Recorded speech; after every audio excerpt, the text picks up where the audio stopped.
그런 질문들을 사실 많이 받거든요. 성형외과 의사로서, 이런 미용 관련된 의사로서 특별한 노하우가 있느냐는 질문들을 많이 받는데, 제일 중요한 것은 우리가 일상생활에서 습관을 유지하는 것인데,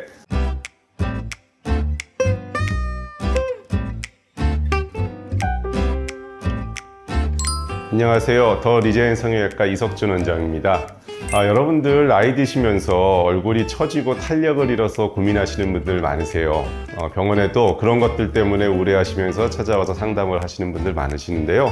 오늘은 그 탄력을 회복하고 또 처짐을 개선하는 방법들에 대한 설명을 한번 드려볼까 합니다.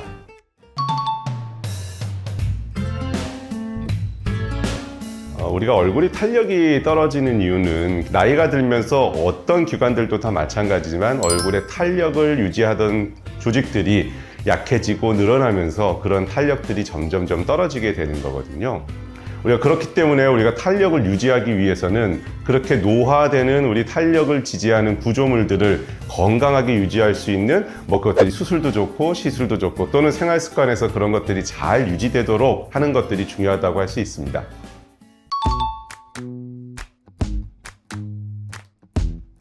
그런 질문들을 사실 많이 받거든요. 성형외과 의사로서, 이런 미용 관련된 의사로서 특별한 노하우가 있느냐는 질문들을 많이 받는데, 나이가 들면서 늘어나는 처짐 내지는 탄력의 그런 약화 현상들을 건강하게 유지하는 방법은 우리가 근력을 유지하고 다른 건강을 유지하는 거랑 별반 다를 거 없습니다. 제일 중요한 것은 우리가 일상생활에서 좋은 생활 습관을 유지하는 것인데, 운동 습관, 식이 습관, 수면 습관, 이 세 가지의 좋은 습관을 유지하는 게 가장 중요하다고 할 수 있습니다. 문제는 사실 그런 거를 실천을 안 한다는 게 문제거든요. 굉장히 특별한 노하우를 알아내기 위해서 막 노력하고 서치하는 것보다는 기존에 내가 알고 있는 좋은 습관들을 매일매일 지켜나가는 것들이 저는 가장 중요하다고 생각을 하고요. 기본적으로 우리 피부에 제일 좋은 거는 수분이고 제일 나쁜 거는 자외선이라고 하는 상식은 거의 대부분 다 아실 거예요. 그래서 밖에 나가실 때 자외선 차단하는 선크림이라든지 우리 보습 같은 거에 신경을 쓰는 이런 가장 기본적인 것부터 꾸준히 매일매일 지켜나가는 생활 습관을 저는 굉장히 강조드리고 싶습니다. 하지만 우리가 좋은 생활 습관을 유지해서 우리가 원하는 탄력과 처짐의 개선을 100% 다 성취하기는 어렵습니다.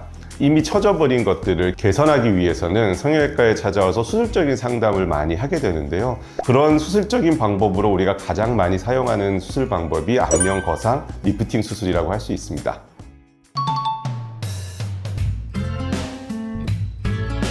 안면 거상 수술이 무엇인지 질문들을 많이 하시는데요.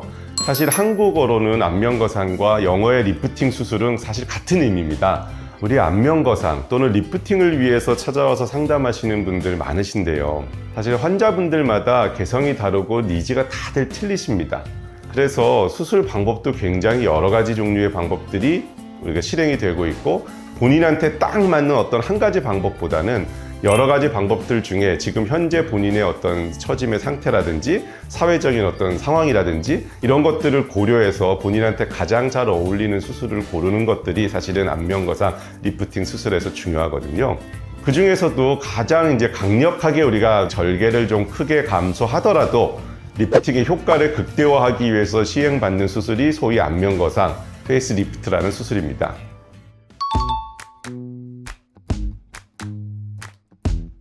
안면 거상 수술은 기본적으로 꽤 긴 절개가 필요한 수술입니다. 그렇기 때문에 환자분들이 감수해야 될 것들이 꽤 있는 수술이라고 할 수 있고요. 대신 효과가 그만큼 큰 기대를 가지고 할 수 있는 수술이라고 할 수 있습니다.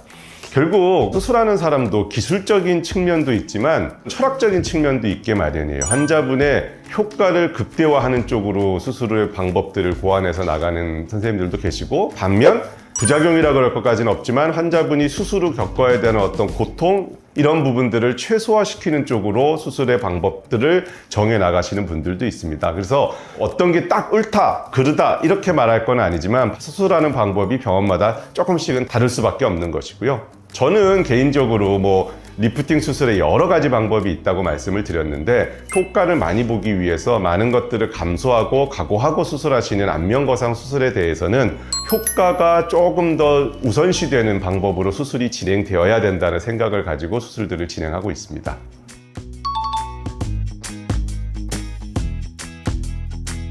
바로 스마스 안면 거상 수술입니다.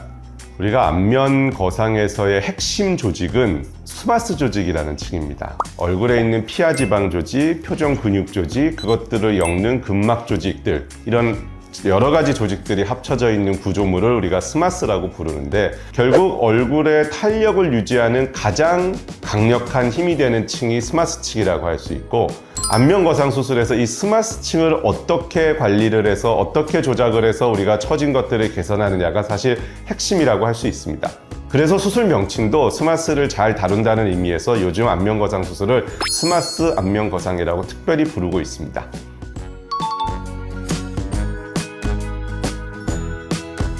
결국 가장 효과적인 처짐을 개선하는 리프팅 효과를 내기 위해서는 스마스를 넓은 범위로 박리를 하고 많은 범위에서 리프팅을 해결하기 위해서 절제를 하고 관리를 하는 방법이 수술 방법으로 동원이 돼야 됩니다.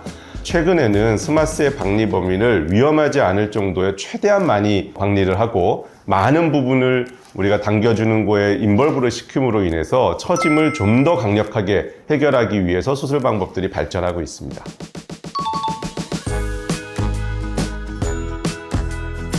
해결해야 될 처짐이 많으신 분들, 또 효과를 굉장히 많이 원하시는 분들, 또 다른 여러 가지 시술들, 리프팅에 관련된 수술이나 시술들을 받아보셨는데 거기에 만족을 하지 못해서 조금 더 강력한 효과를 가진 수술을 원하시는 분들, 특히 젊으셨을 때 뭐 안면 윤곽 수술을 하셨다든가 아니면 굉장히 크게 다이어트, 지방 흡입 이런 것들을 통해서 처짐이 같은 나이대보다 굉장히 심하신 분들, 이런 분들이 주로 스마스 안면 거상의 대상이 되는 분들이라고 할 수 있습니다.